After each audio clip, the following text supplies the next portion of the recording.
Serial 7. Why has the world always had a repeating cycle of apostasy and restoration? In order to comprehend why the apostate leaders of Judaism opposed Jesus Christ setting up his new church, we need to understand the repeating cycle of apostasy and restoration through living prophets.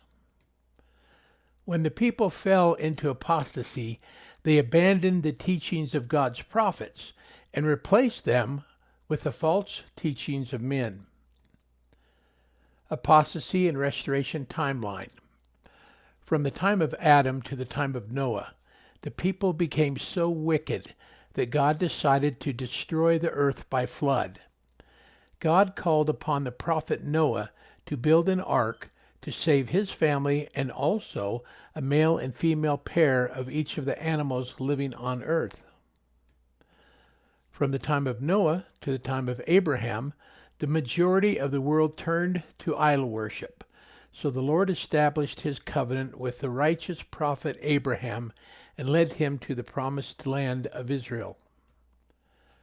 After Joseph became a ruler in Egypt, the prophet Jacob and his family moved to the land of Goshen. After several generations, God called the great prophet Moses to lead the house of Israel out of Egyptian idolatry and restore them in the promised land. Around 450 BC, the people fell into apostasy again. They killed all the prophets.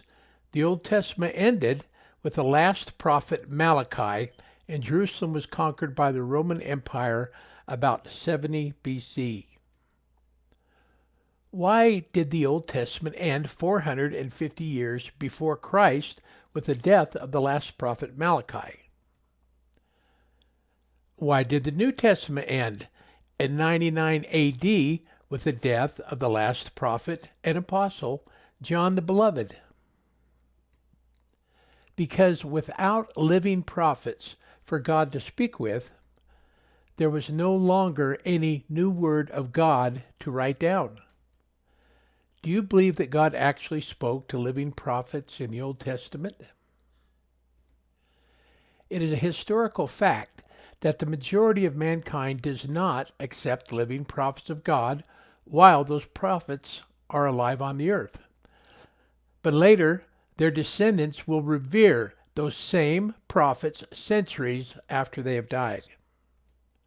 Jesus said, "Woe unto you, scribes and Pharisees, hypocrites, because ye build the tombs of the prophets and garnish the sepulchres of the righteous, and say, If we had been in the days of our fathers, we would not have been partakers with them in the blood of the prophets."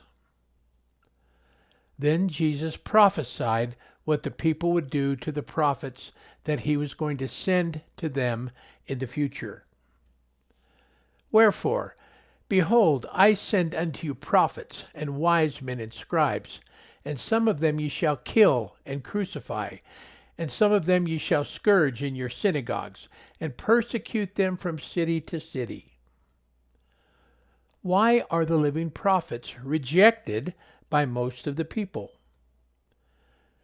Because the religious leaders of the day usually feel they have enough scripture already from previous prophets and don't want any more instruction from the prophets of God in their day, especially from a living prophet who is not already listed in their present Bible. What did the Savior say about those sheep, that is people, who are unwilling to accept living prophets and new doctrines from God? "I am the good shepherd, and know my sheep, and am known of mine. But ye believe not, because ye are not of my sheep, as I said unto you.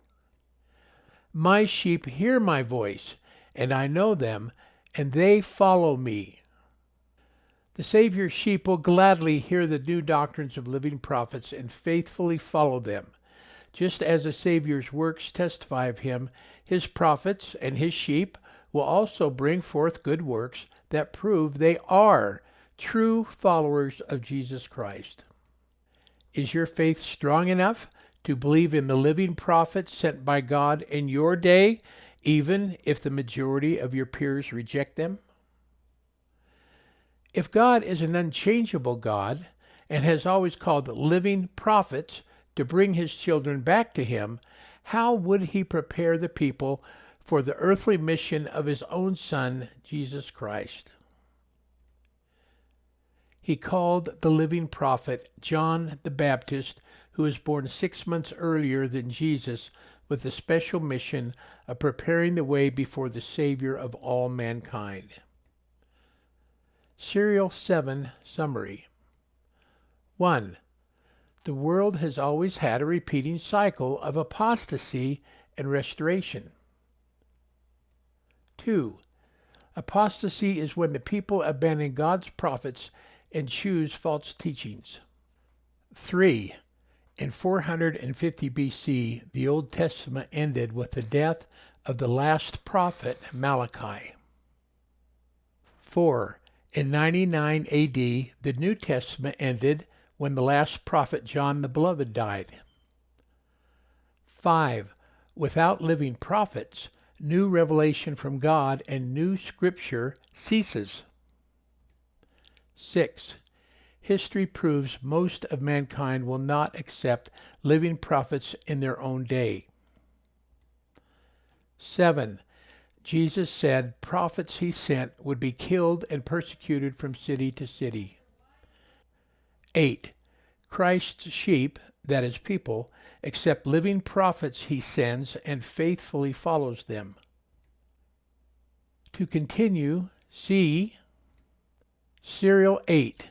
What happened to the Church of Jesus Christ after the foundation of apostles and prophets was destroyed?